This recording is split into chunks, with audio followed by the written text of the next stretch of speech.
Josué capítulo 5, versículo 13 al 15.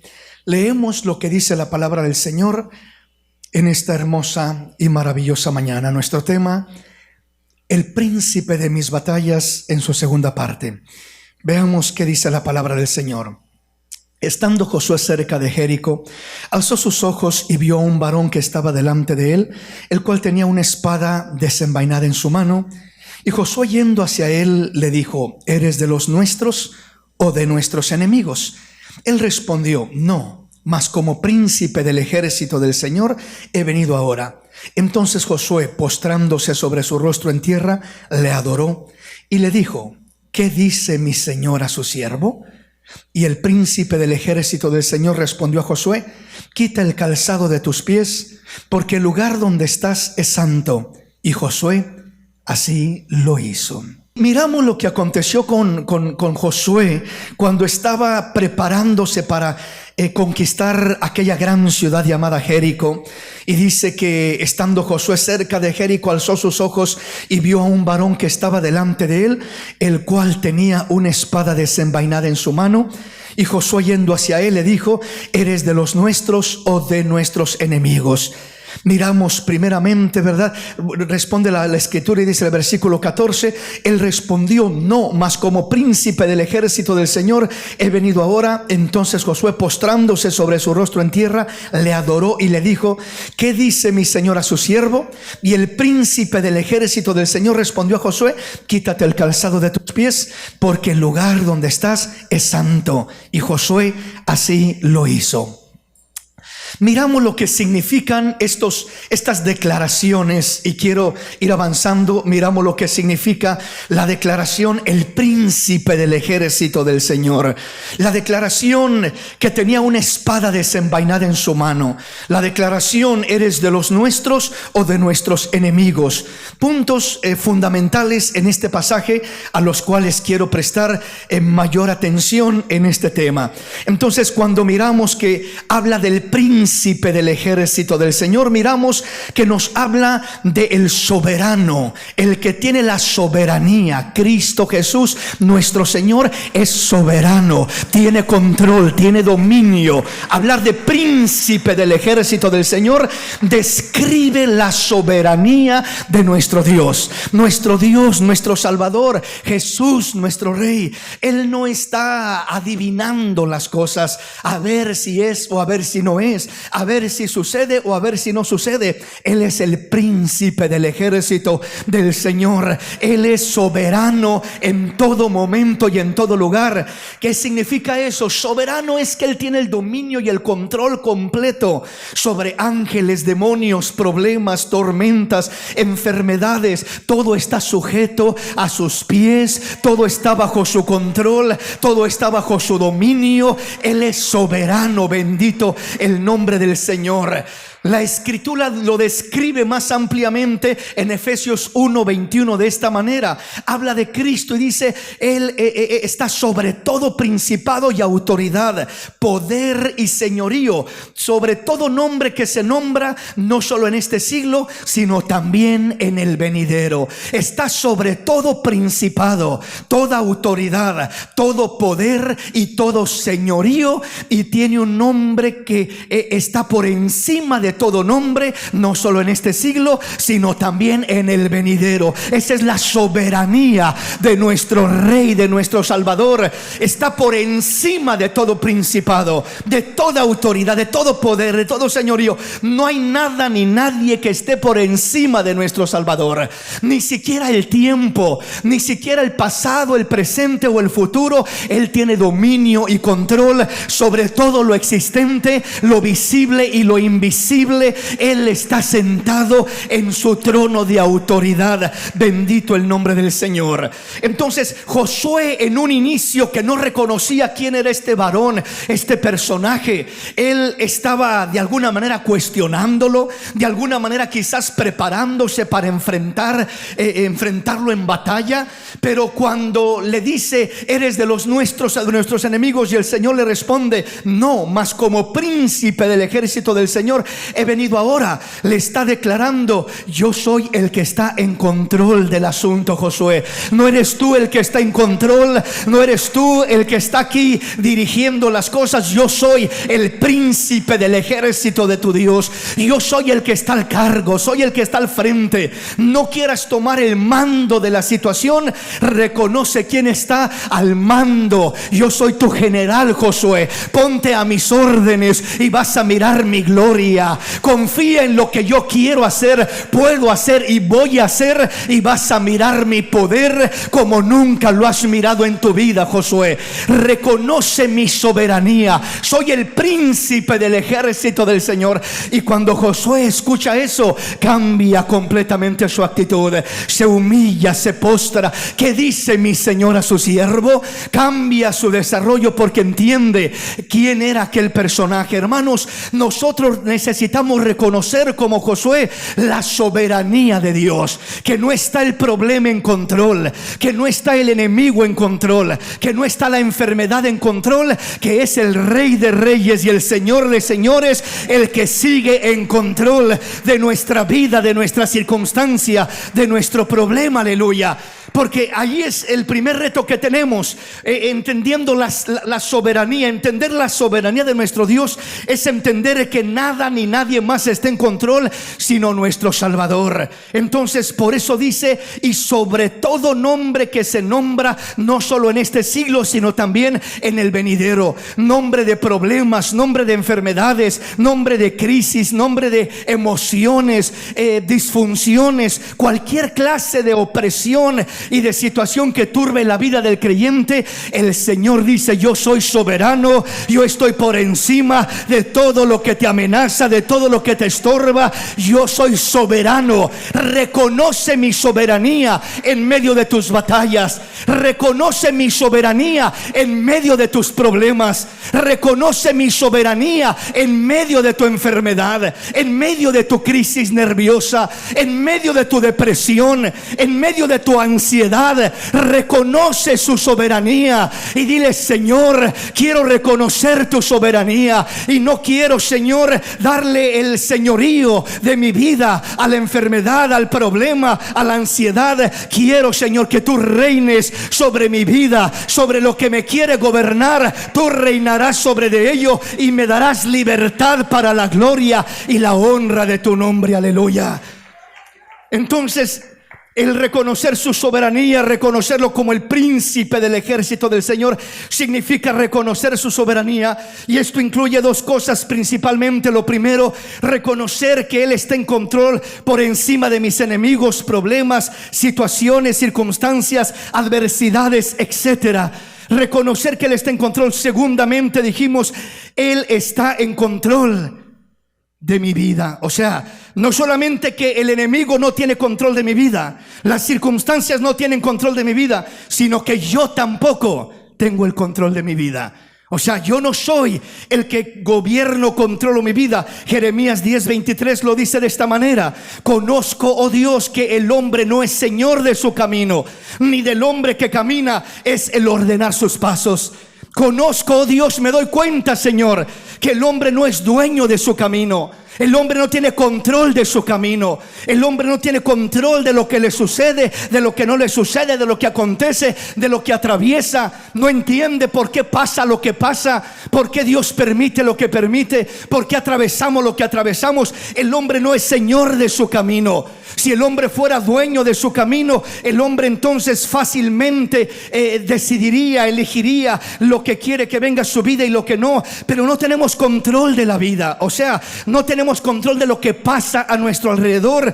Conozco, oh Señor, oh Dios, que el hombre no es dueño de su camino, ni del hombre que camina es el ordenar sus pasos. Yo voy a arreglar mi vida, yo voy a acomodar mi vida, yo voy a dejar lo malo y voy a hacer lo bueno. No está en ti el poder hacer ese cambio. El hombre se propone y falla. El hombre usa la fuerza de voluntad y no le dura más de que un par de semanas o de meses.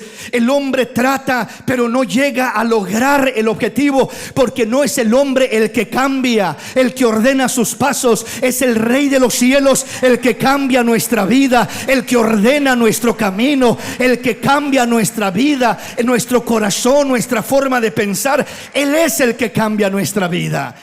Amén, mis hermanos. Avancemos en nuestro tema entonces. Versículo 15 nos dice lo siguiente: y el príncipe del ejército del Señor respondió a Josué: quita el calzado de tus pies, porque el lugar donde estás es santo. Y Josué así lo hizo. El príncipe del ejército del Señor, cuando Josué reconoce la soberanía del Señor, cae postrado delante de él y comienza a adorar al Señor. Postrándose sobre su rostro en tierra, le adoró y le dijo: ¿qué dice mi señor a su siervo? Y el príncipe del ejército del Señor respondió a Josué: quita el calzado de tus pies, porque el lugar donde estás es santo. Y Josué así lo hizo. ¿Qué significa esto? Quitar el calzado de nuestros pies. Josué se estaba acercando a alguien majestuoso, a alguien maravilloso y poderoso. No alcanzaba a descubrir en un principio quién era aquel personaje, pero cuando comienza a descubrir quién es el príncipe del ejército del Señor, el que está en control de mis batallas, el que está en control de mi vida, el que está en control de mis circunstancias, el que me ayuda y el que toma el control sin que yo pueda controlar las cosas, el que me saca delante de mis adversidades sin que yo sepa cómo lo va a hacer. Él está en control. Josué se postra y lo adora y lo bendice. Y entonces dice la palabra que el príncipe del ejército del Señor le dice: quita el calzado de tus pies, porque el lugar donde estás santo es. ¿Qué significa esto? El calzado de nuestros pies, quítalo. Lo mismo que le dijo el Señor a Moisés cuando tuvo aquella experiencia frente a la zarza que ardía y no se consumía. Y le dijo el Señor a Moisés: quita el calzado de tus pies, porque el lugar donde estás, tierra santa es. Las mismas palabras. En este caso, quitar el calzado de nuestros pies. El calzado de nuestros pies significa, representa nuestro caminar. Representa en este caso nuestra actitud, nuestra mentalidad, hablando de nuestro desarrollo, de nuestro diario vivir. Y esto es que el acercarnos a Dios, tenemos una necesidad de acercarnos humillados, reconociendo nuestra condición, reconociendo nuestras faltas, reconociendo nuestros errores, reconociendo nuestros pecados. No acercarnos con altivez, no acercarnos con soberbia, no acercarnos al Señor con arrogancia, no acercarnos autojustificándonos o excusándonos por nuestras faltas y errores. Cuando uno se acerca delante del Señor y se acerca con soberbia, altivez, la Biblia dice: Dios mira de lejos al soberbio y al altivo, pero mira muy de cerca a los humildes. Dios se agrada del que es sencillo y humilde de corazón, pero del arrogante, sabio en su propia opinión, lo mira de lejos. Dios levanta al que reconoce su condición y se humilla. El que se humilla será enaltecido, pero el que se enaltece será humillado por el Señor. No te autojustifiques delante de la presencia de Dios, no te excuses delante del Rey. Abre tu corazón y dile: Señor, contra ti yo he pecado y he hecho lo malo delante de tus ojos, Señor. Soy culpable, Señor, no soy inocente, Señor. Padre, ayúdame, acércate de la manera correcta y serás levantado y exaltado por el Rey de la Gloria y serás bendecido por nuestro Salvador. Acercarnos al Señor de la manera correcta tipifica en este pasaje quitarnos el calzado de nuestros pies, porque el lugar que pisamos, tierra santa es. Entonces, cuando me acerco a Dios, debo de acercarme reconociendo a quién me estoy acercando. No me estoy acercando a un hombre a quien puedo, delante de quien puedo aparentar. No me estoy acercando a un hombre a quien puedo engañar y puedo fingir. No me estoy acercando a un hombre delante de quien me puedo excusar o autojustificar de mis errores o pecados. No es un hombre delante de quien me estoy acercando. Es el soberano Rey de los cielos, que lo conoce todo, que lo escudriña todo, que lo mira todo. Dice: quita el calzado de tus pies, porque el lugar que pisas tierra santa es.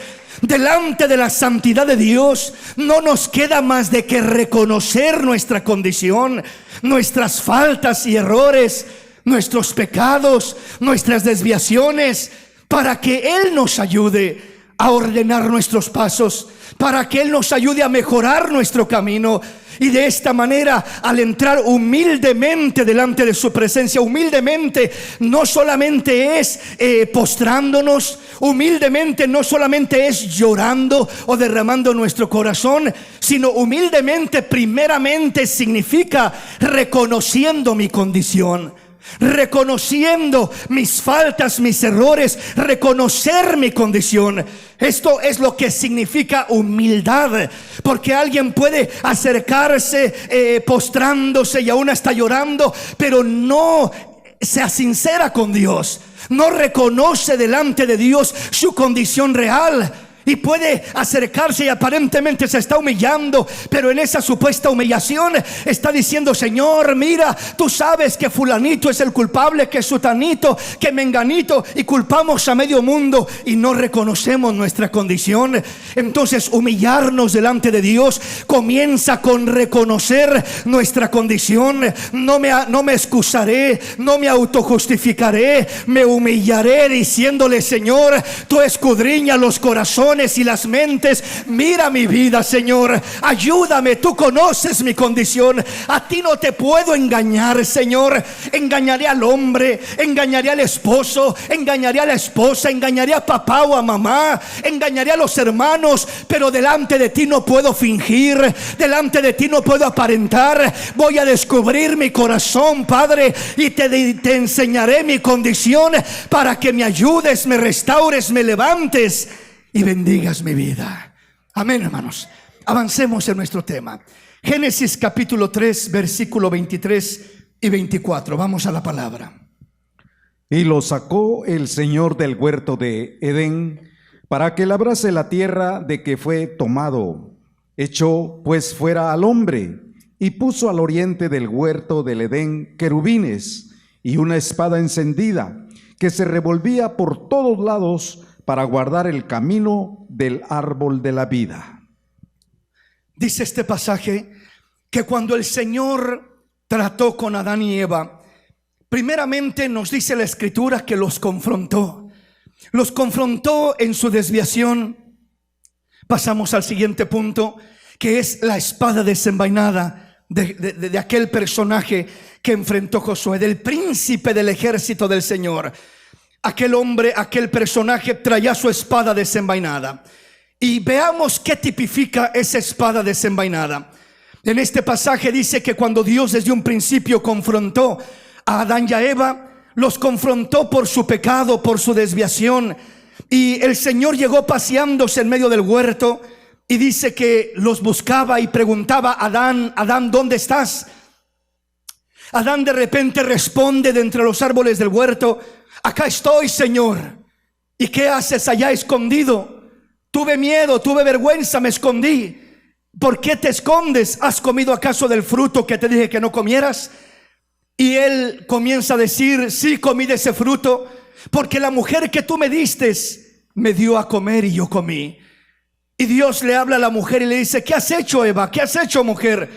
Y le dice: la serpiente, el diablo me engañó y yo comí. Entonces, lo que hicieron el uno como el otro fueron excusarse. Adán se excusó en Eva, Eva se excusó en la serpiente. Miramos que igualmente en su desnudez, en su condición como estaban, no se mantuvieron, no se presentaron con esa libertad delante del Señor, sino que se presentaron con vestidos de hojas de higuera. Y dice la palabra que ellos se hicieron delantales buscando cubrir su desnudez con hojas de higuera, ¿Qué representa eso? Cubrir nuestra propia vergüenza a nuestra manera.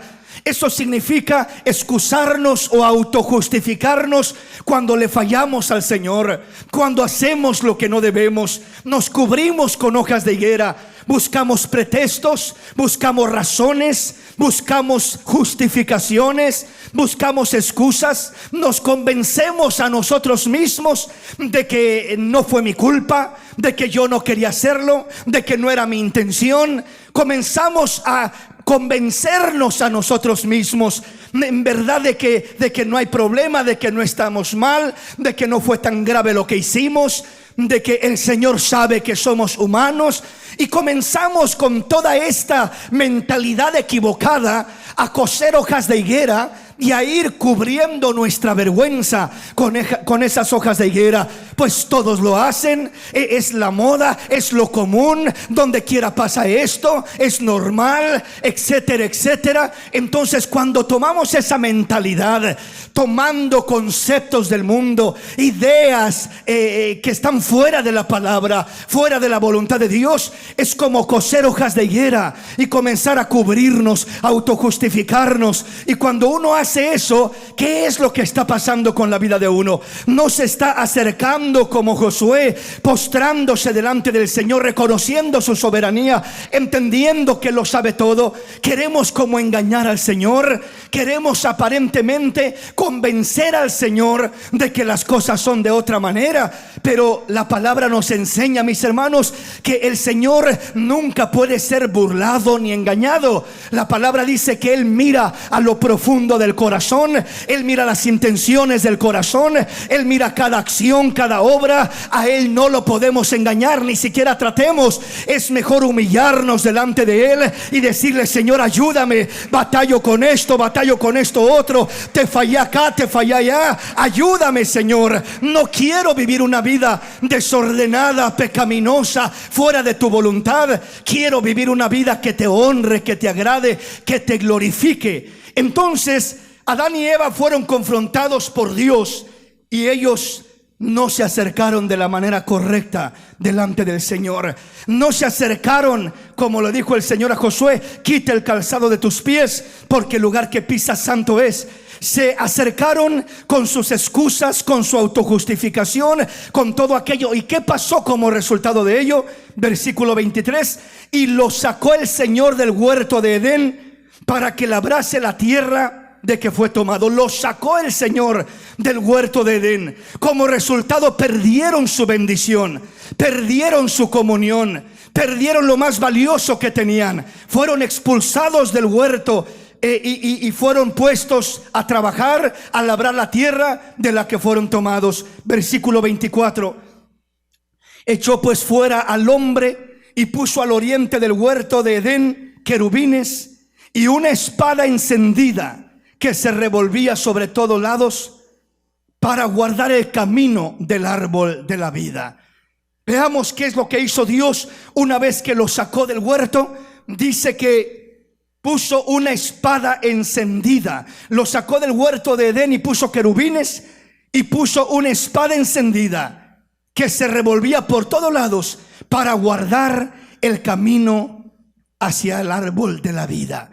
Esto significa que Adán y Eva, cuando fueron confrontados por no haber arrepentimiento en sus corazones, por no haber humillación delante de Dios, por no reconocer su condición delante de Dios, en vez de ser restaurados de la manera que Dios los podría haber restaurado, simplemente dice que tuvieron que salir del huerto de Edén y Dios puso una espada encendida que se revolvía por todos lados para guardar el camino del árbol de la vida. Hermanos, esa espada encendida, esa espada removiéndose por todos lados, esa espada que se removía para poder guardar el camino al árbol de la vida, es la palabra viva de nuestro Dios, es la palabra eterna de nuestro Salvador, es la que escudriña nuestros corazones, es la que mira lo íntimo de nuestra alma, de nuestra vida, es la que nos confronta en nuestras desviaciones. Y esa espada es la que determinará la palabra de Dios: o te saca del camino o te mete al camino. O endereza tu camino o te desvías más del camino.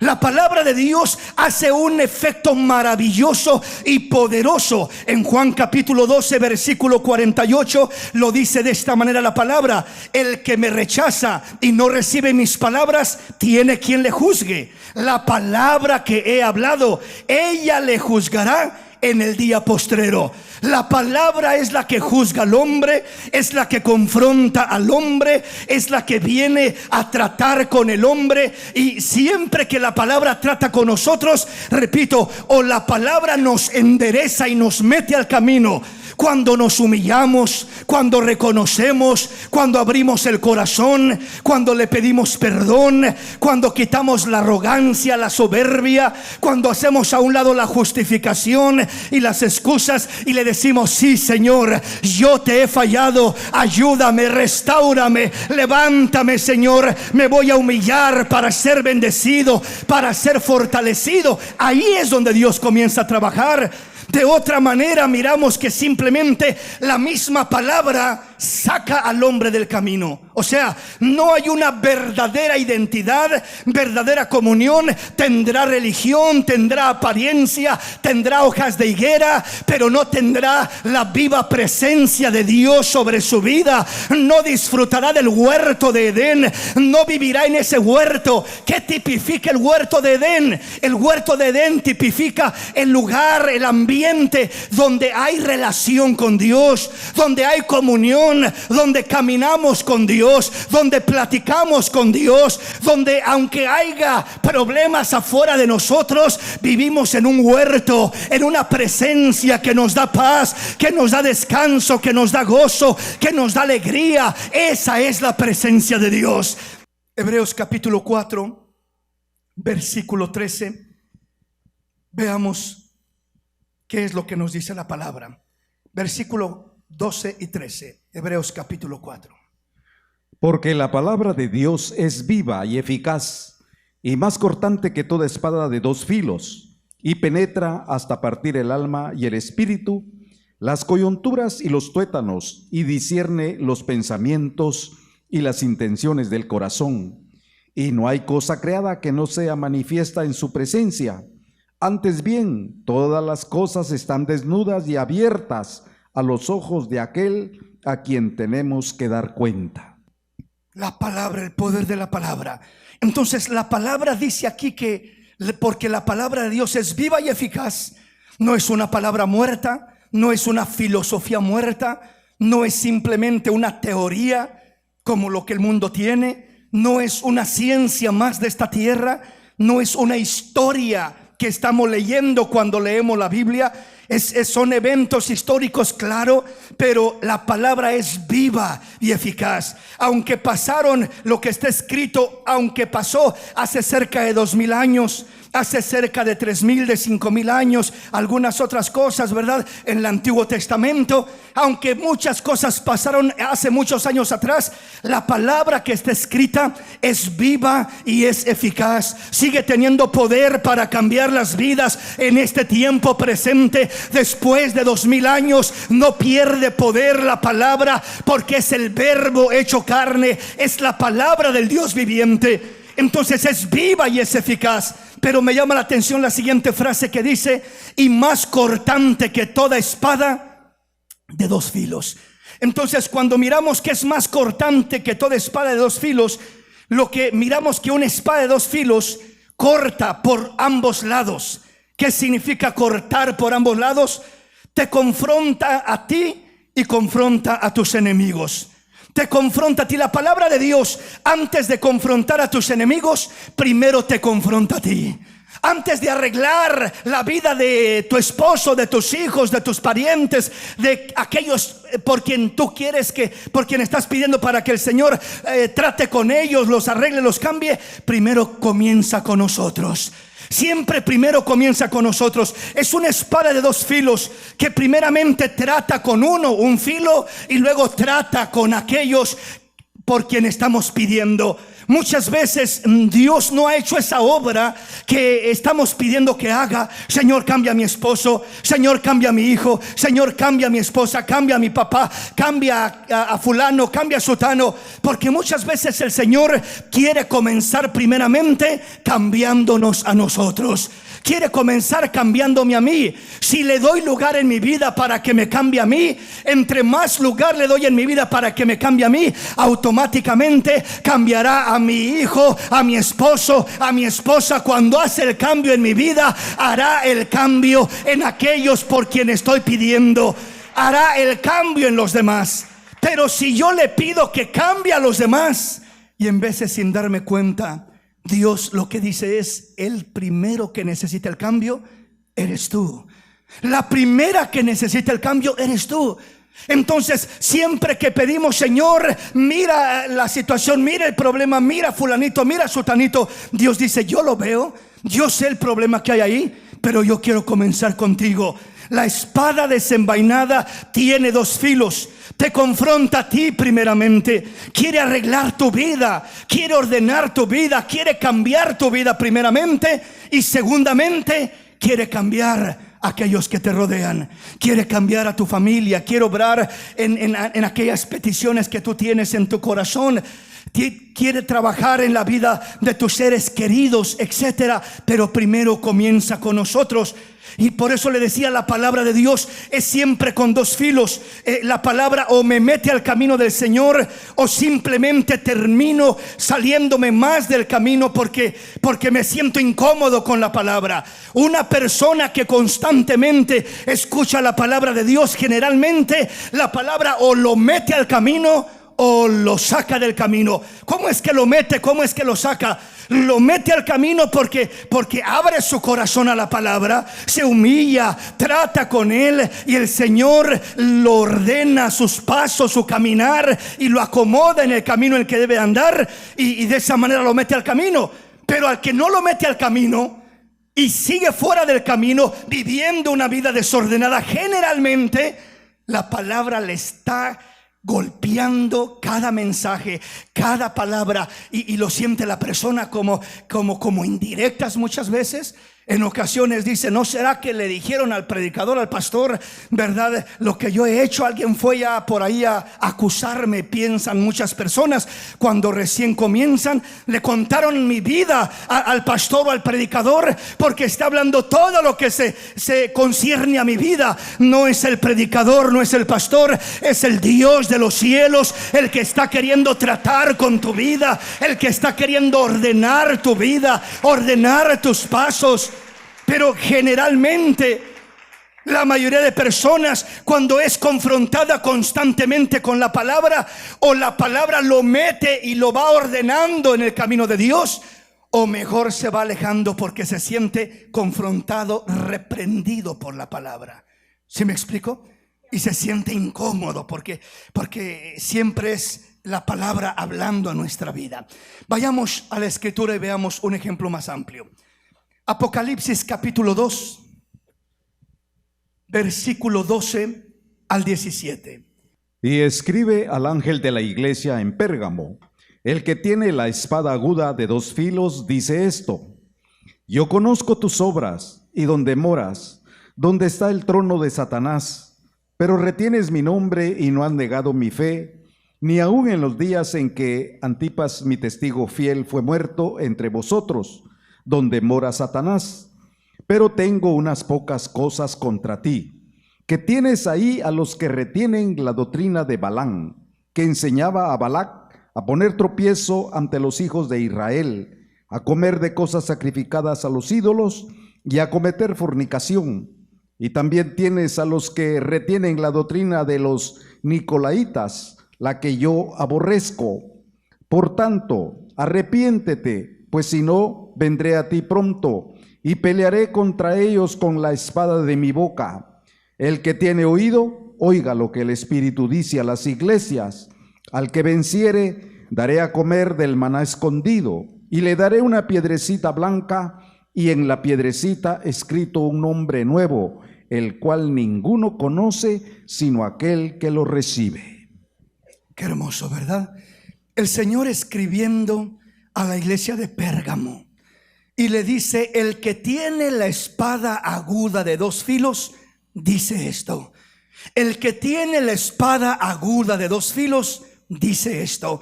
Él es el que tiene esa espada aguda de dos filos, como lo miró Josué con la espada desenvainada, una espada aguda de dos filos, así como también lo declara Hebreos, la palabra, una espada de dos filos. Y ahora acá dice que el que tiene la espada aguda de dos filos dice esto: yo conozco tus obras y dónde moras, donde está el trono de Satanás. Ahí es donde vivimos en este tiempo, mis hermanos. Estamos plagados por donde quiera con estorbos, influencias, prácticas de todo tipo que desagrada a Dios. Donde quiera el libertinaje que se mira a nuestros alrededores, las enseñanzas en la escuela para los niños, los programas de televisión, las redes en este tiempo plagadas con tanta mala influencia, con pornografía, con satanismo, con todo tipo de mundanalidad, arrastrando como una corriente terrible a cantidades enormes de gente, comenzando con la juventud y de ahí arrastrando en general. Miramos el tiempo que estamos viviendo, que prácticamente el príncipe de este mundo, como lo llama la escritura, que es Satanás, que el Señor lo reprenda, es el que está gobernando y en control de la mayoría de los medios. Está buscando siempre arrastrar más seguidores de una y de otra manera, y dice: yo sé dónde moras, dónde está el trono de Satanás, pero retienes mi nombre y no has negado mi fe. Qué hermoso, amén. Retienes mi nombre. Siempre habrá un remanente que retiene el nombre poderoso de Jesús y que no ha negado la fe en Cristo Jesús en medio de una sociedad tan corrompida como la que estamos viviendo hoy en día. Una sociedad cada día depravándose más y más, cada día perdiéndose más y más, protegida cada día más y más por las leyes terrenales. Y de esta manera estamos mirando que se cumple la palabra. Pero tengo unas pocas cosas contra ti, que tienes ahí a los que retienen la doctrina de Balaam, que enseñaba a Baal a poner tropiezo ante los hijos de Israel, a comer de cosas sacrificadas a los ídolos y a cometer fornicación. Vamos a mirar un poquito de eso en un momentito. ¿Cómo nos habla el que tiene la espada desenvainada, la espada de dos filos en su mano? Dice esto, y habla de la doctrina de Balaam, y habla de la doctrina de los nicolaitas, la cual yo también aborrezco. Tienes esas dos cosas, por tanto arrepiéntete, pues si no, vendré a ti pronto. Oiga lo que dice enseguida: y pelearé contra ellos con la espada de mi boca. O sea, la palabra de Dios o te defenderá o peleará contra ti. La palabra del Señor o te respaldará o irá en contra de ti. Por eso dijo el Señor: yo no los juzgo, pero tienen quien los juzgue. La palabra que les he hablado, ella los juzga. Entonces la palabra o te defiende o pelea contra ti, o te defiende o te acusa, o te juzgará o te justificará o te condenará. La palabra o estará de tu lado o estará en contra de ti, mi hermano. No hay otro lugar, dijo el Señor: el que no es conmigo, contra mí es, y el que conmigo no junta, desparrama. Entonces, o eres con Cristo o eres en contra de Cristo. O la palabra te defiende o la palabra viene en contra de ti para acusarte, para enjuiciarte en cierto sentido. Esa es la realidad de la palabra del Señor. Entonces, hermano, qué bendición es tener a la palabra de nuestro lado, o mejor dicho, nosotros estar del lado de la palabra de Dios, para que ésta nos respalde, para que ésta pelee por nosotros, para que ésta nos justifique, para que ésta nos defienda, para que ésta salga a pelear enfrente de nosotros. como con el Señor Jesús cuando llegó Satanás a tentarlo y a decirle: si eres hijo de Dios, di que estas piedras se conviertan en pan. Si eres hijo de Dios, aviéntate del templo, de lo más alto, para que vengan los ángeles de Dios y te cuiden y te sostengan. Póstrate y adórame y te daré todos los reinos de la tierra y la gloria de ellos. Pero el Señor Jesús, la palabra estaba con él. Él era la palabra y él respondió: escrito está, no solo de pan vivirá el hombre, sino de toda palabra que sale de la boca de Dios. Escrito está, no tentarás al Señor tu Dios. Escrito está, al Señor tu Dios adorarás y solo a Él le servirás. Aleluya. Hermano, si tú estás del lado de la palabra de Dios, serás defendido por ella, serás justificado por ella, serás respaldado por ella. La palabra de Dios te defenderá. La palabra de Dios peleará por ti. Viene la tentación a rondearte, viene el ataque del enemigo, vienen los problemas, viene la enfermedad, vienen los ataques emocionales a nuestra vida, vienen tantas diversas cosas a querer dañarnos. Cuando la palabra de Dios está contigo, ella sale a defenderte. Ella dice: yo lo respaldo a él, yo hablo por él, yo peleo por él. La palabra de Dios pelea por ti, pelea tus batallas. No eres tú, es la palabra de Dios la que va delante de ti.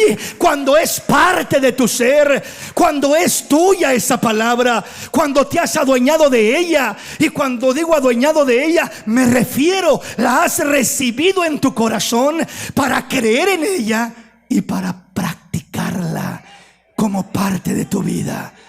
Cuando practicas la palabra como parte de tu vida, la crees, la recibes y la practicas como parte de tu vivir, esa palabra pelea por ti. Esa palabra sale al frente por ti. No te mandará a ti al frente, ella saldrá al frente. Ella peleará por ti y ella solamente te dirá: hijo, camina como caminó Josué. Camina y dale 7 vueltas a la muralla de Jericó y esos muros caerán en el nombre del Señor, y ese problema caerá en el nombre del Señor. La batalla está peleada y la victoria está ganada, porque la palabra pelea por ti.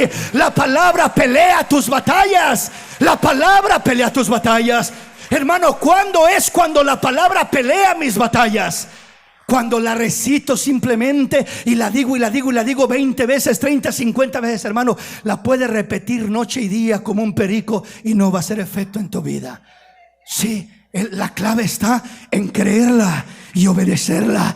Si tú la crees y la obedeces, esa palabra que crees y obedeces te respaldará, te guardará. Tú la guardas a ella, ella te guarda a ti. Tú la retienes en tu corazón, ella te retiene en la voluntad de Dios, en la presencia de Dios, en la comunión con Dios, en la paz de Dios, en la fortaleza de Dios, en la gracia de Dios, en la sabiduría de Dios, en la paciencia de Dios. Cuando tú retienes la palabra te retiene a ti en toda la bendición de Dios. Ella te retiene a ti, retiene la paz de Dios en tu vida, retiene la fortaleza de Dios en tu vida, retiene la paciencia para que esperes en el Señor. Y muchos afuera dirán: oyes, ¿y hasta cuándo te va a contestar Dios? Oyes, ¿y todavía sigues batallando? Oyes, ¿y no te ha contestado Dios esa petición? No, todavía no, pero pacientemente esperé en el Señor y Él me oyó y me sacó del lodo cenagoso, del lodo de la desesperación. Puso mis pies sobre roca. Verán estos muchos y se alegrarán y confiarán en el Señor su Dios, porque es fiel la palabra del Señor. Es fiel la palabra. Entonces, ¿qué deseamos? Que la palabra salga a nuestro encuentro para defendernos, o salga a nuestro encuentro para pelear contra nosotros. En este caso dice el versículo 16: por tanto arrepiéntete, pues si no, vendré a ti pronto y pelearé contra ellos con la espada de mi boca. O sea, va a pelear contra ellos. ¿Quiénes son ellos? Todo el que no se arrepiente. ¿Quiénes son ellos? Los enemigos. ¿Quiénes son ellos? Los problemas. Son todo aquello, ¿verdad? Cuando te arrepientes, cuando no te arrepientes, tú eres parte de ellos. Tú eres parte del problema.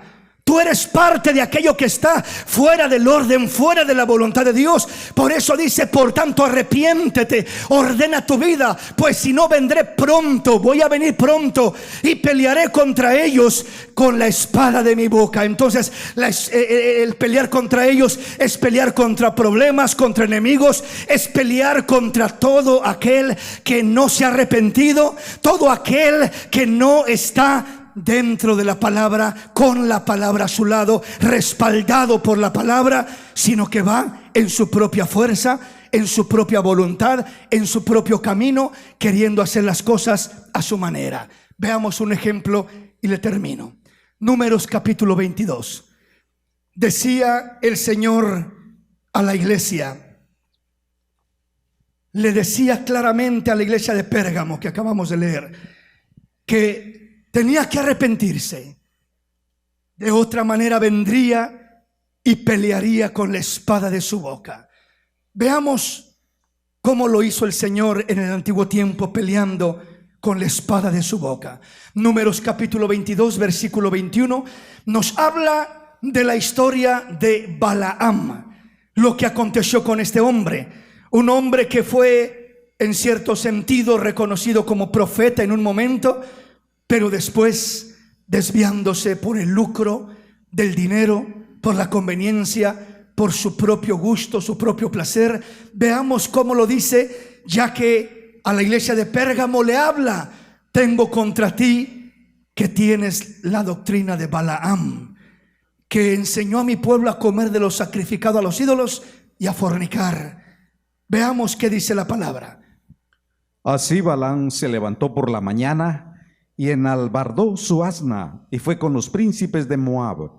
Y la ira de Dios se encendió porque él iba, y el ángel del Señor se puso en el camino por adversario suyo.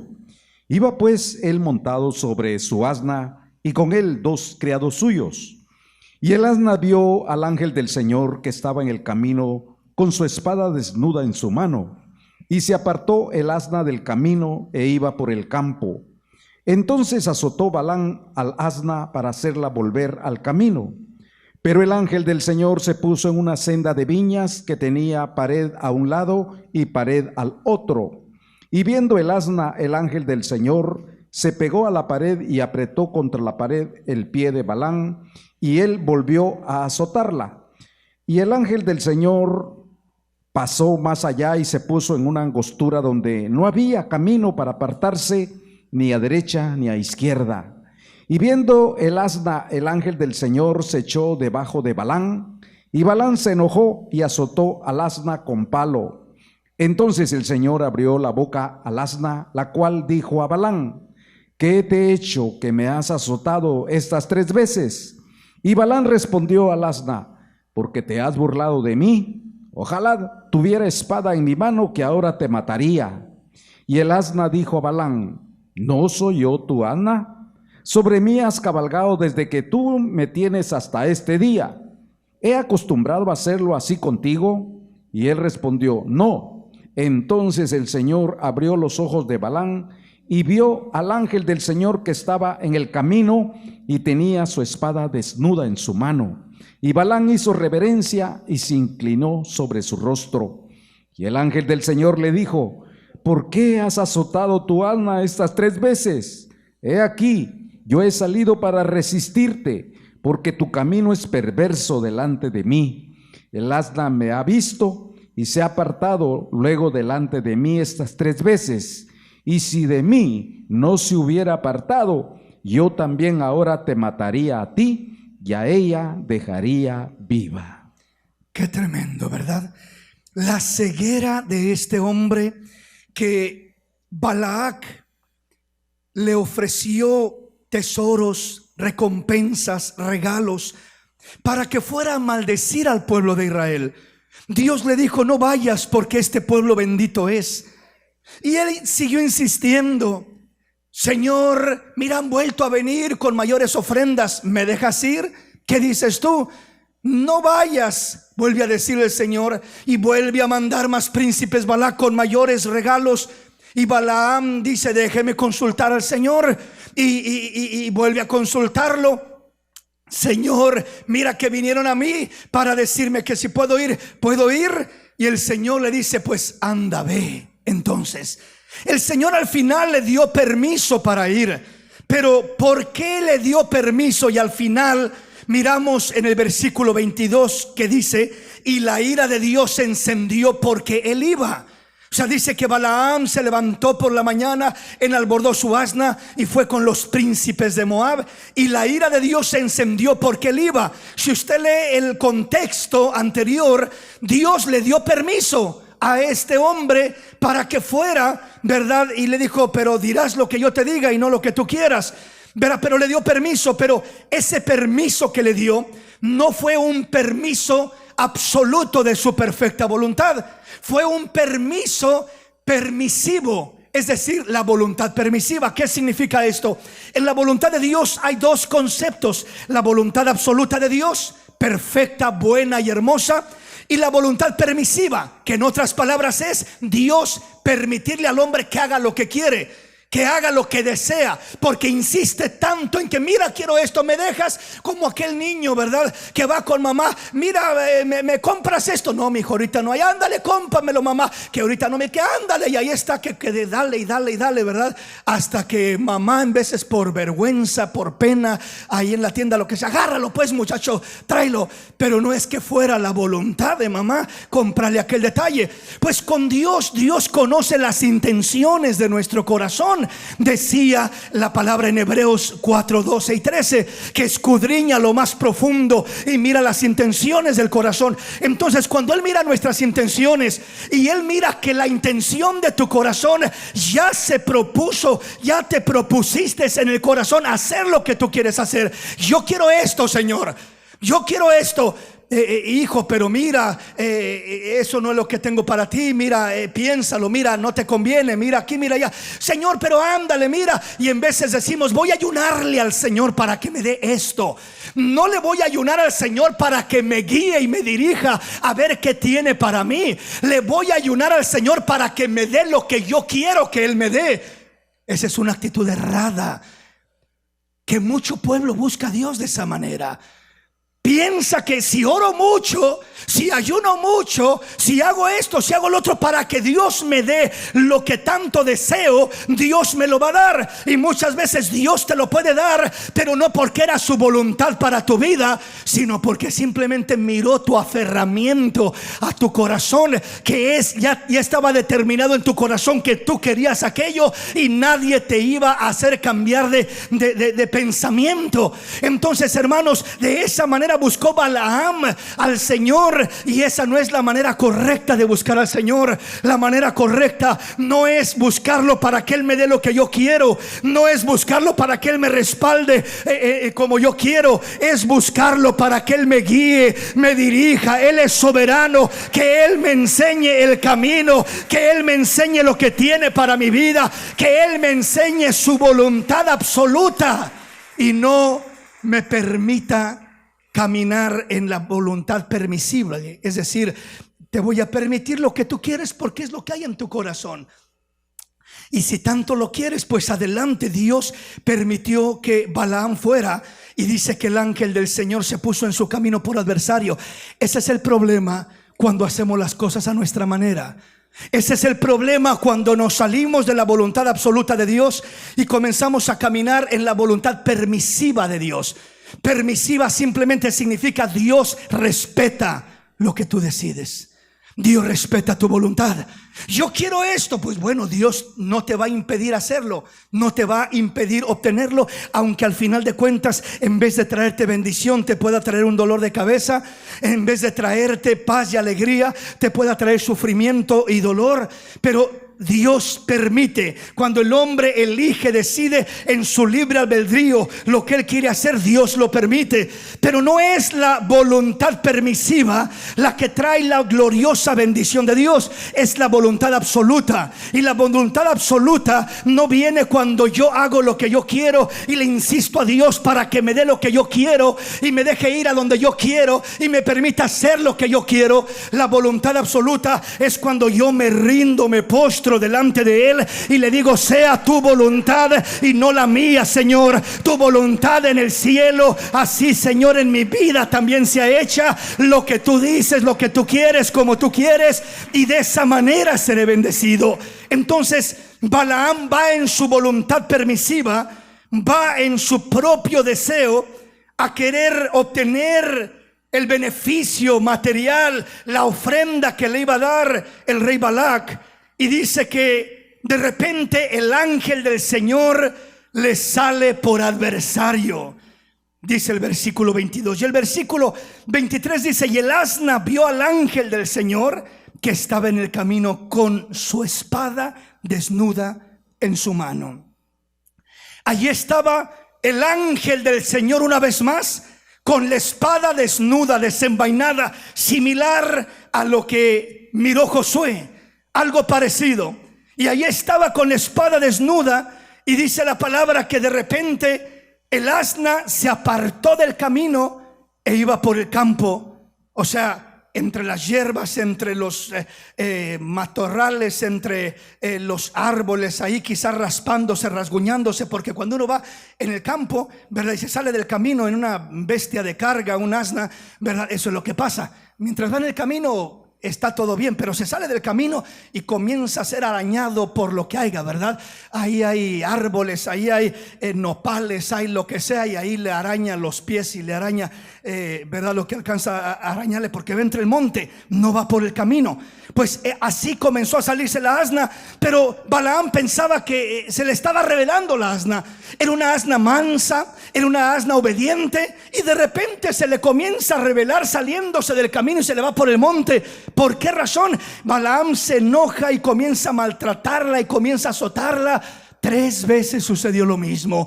El asna miraba al ángel del Señor con la espada desenvainada y Balaam no la podía ver. Hermanos, muchas veces ya no percibimos al Señor en nuestro camino. Muchas veces no percibimos aún cuando está saliendo por adversario, cuando nos está estorbando y las cosas no salen como queremos y las cosas nos salen mal, y es Dios hablándonos, diciendo: piensa, analiza, mira si es que vas por el camino correcto, si es que estás haciendo las cosas bien. Pero uno en vez se aferra y dice: no, es que tiene que salir bien, es que yo quiero esto, es que yo voy a hacer esto. Aunque se me atraviesa un montón de obstáculos, un montón de estorbos, un montón de oposiciones, y muchas veces no podemos mirar que es el ángel del Señor estorbándonos de un camino desviado, de un camino torcido. Hermanos, es necesario humillarnos delante del Señor y decirle: Señor, endereza mi camino, Señor. Si estos obstáculos que hay en mi camino, Señor, eres tú estorbándome porque me estoy apartando de tu voluntad, ayúdame a mirar, a entender, a asimilar y a volver al camino y hacer las cosas en tu voluntad para ser bendecido por ti. Y si estos obstáculos son estorbos del diablo y esta es tu voluntad perfecta, entonces te pido que quites todo estorbo de las tinieblas y que me permitas caminar en tu verdad, en tu palabra, en tu voluntad, adorándote, sirviéndote, amándote y glorificándote con todo el corazón. Dele ese aplauso al Rey en esta maravillosa y preciosa mañana.